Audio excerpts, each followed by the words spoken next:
Okay, तो normally देखा जाए तो ये जो W.G. रॉसन जो थे 1985 में बायोडाइवर्सिटी टर्म दिया। इस बात को आप लोग ध्यान रखिए, ये भी काफ़ी इम्पोर्टेंट है। The diversity character mostly living organism. देखो डाइवर्सिटी में जो था मोस्टली हम लोग मोस्टली लोग लिविंग का यूज करते हैं, ठीक है ना। तो कौन सी बात जो इंसान आज के यहाँ एग्जिस्ट होगा उसी के बारे में ना बात करेंगे, ठीक है। अब यहाँ पे कहते हैं the earth suppose 8.7 billion species of the plant and animals which have been result of 3 billion years ago years of evolutionary evolving mutation and recombination and natural selection. देखो धरती पे कहा गया कि लगभग 8.7 मिलियन स्पीसीज़ पाए जाते थे, बट उसमें से बहुत सारे स्पीसीज़ ऐसे थे ना जो कि कुछ म्यूटेशन के कारण या फिर नेचुरल सिलेक्शन के कारण वो आज के ज़माने में नहीं है।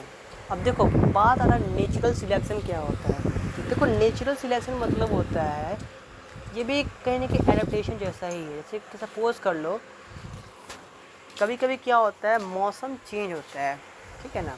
या मान लो कि आप किसी जगह रहने लगते हो और वहाँ का एडेप्टेशन आपके लायक नहीं, मतलब वो जी नहीं पा रहे, लेकिन अचानक से वो मौसम आपके जीने लायक बन जाए और आप उसमें जी पाओ, तो वही नेचुरल सिलेक्शन कहलाता है। अब नेचुरल सिलेक्शन में क्या होता है कि अगर आप उस जगह जीने लगो तो आपको उसी तरह के बहुत सारे वैरायटी दिखेंगे। जैसे कि मान लो कि एक समय के लिए एक तोता कहीं गया रहने के लिए, अब वहाँ पर वो जीव नहीं जी पा रहा, वो मरने के कगार, मतलब एक्सटिंक्ट होने के कगार पे, मतलब वो विलुप्त होने के कगार पे है। लेकिन अचानक से वहाँ पे अच्छे से मौसम उसके अनुसार, मतलब जिसमें वो जीना चाहता है वैसा मौसम हो गया और वो जीने लगा। तो इस केस में क्या होगा, नेचर ने उसे सिलेक्ट कर लिया, और सिलेक्ट करने के बाद क्या होता है कि अब वो धीरे धीरे सर्वाइव करना शुरू हो जाएगा। और किसी भी चीज़ को अगर नेचर सिलेक्ट कर लेता है तो उसके बहुत सारे वैरायटी बन जाते हैं। जैसे कि आपने देखा होगा आजकल तोते बहुत सारे वैरायटी के आते हैं, कुछ तोते बड़े होते हैं, कुछ छोटे होते हैं, कुछ अफ्रीकन होते हैं एंड सो ऑन, ठीक है।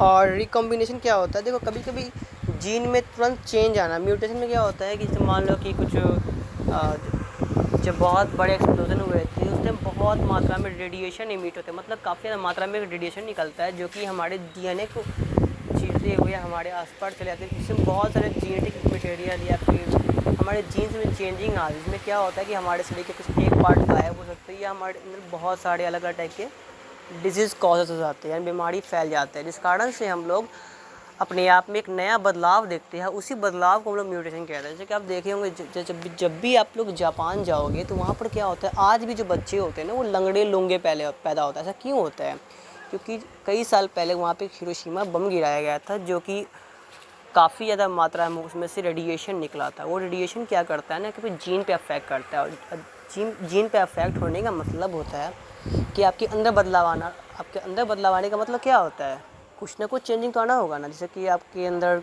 एक कान का गायब हो जाना या फिर एक्स्ट्रा कान आ जाना या फिर बच्चे का लंगड़ा पैदा होना, ये सब भी एक एग्जांपल है, सिम्टम है कि आपके अंदर म्यूटेशन का होना, मतलब आपके अंदर म्यूटेशन हुआ है, ठीक है। उसके बाद ये हो गया हमारा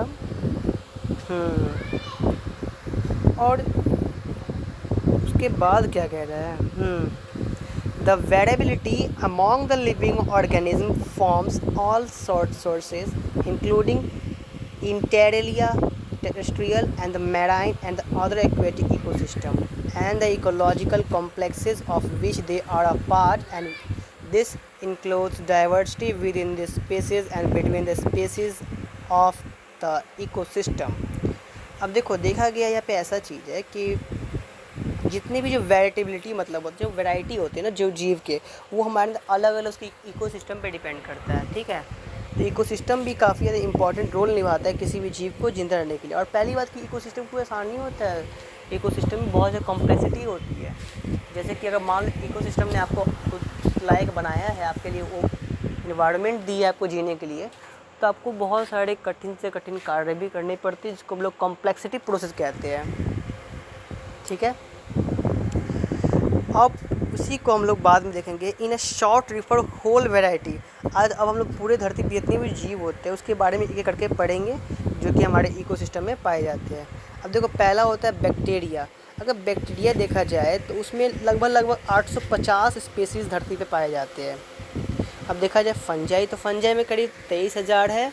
और एल्गी, तो एल्गी जो है वो लगभग 2500 है। और ब्रायोफाइटा जो है वो 2564 है। और टेरिडोफाइटा देखा जाए तो लगभग 1022 है। एंड जिम्नोस्पर्म जो होते हैं वो 64 है। एंड एंजियोस्पर्म 15,000 है।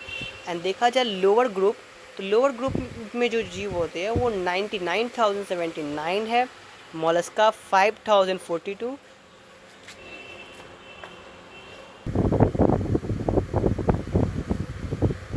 मोलस्का 5,042, एंथ्रोपोडा जो है वो 57,525, फिशेज़ यानी कि फिशेज़ जो होते हैं 25,546, amphibia 428, reptiles 1,228, birds 204 and the mammals 372।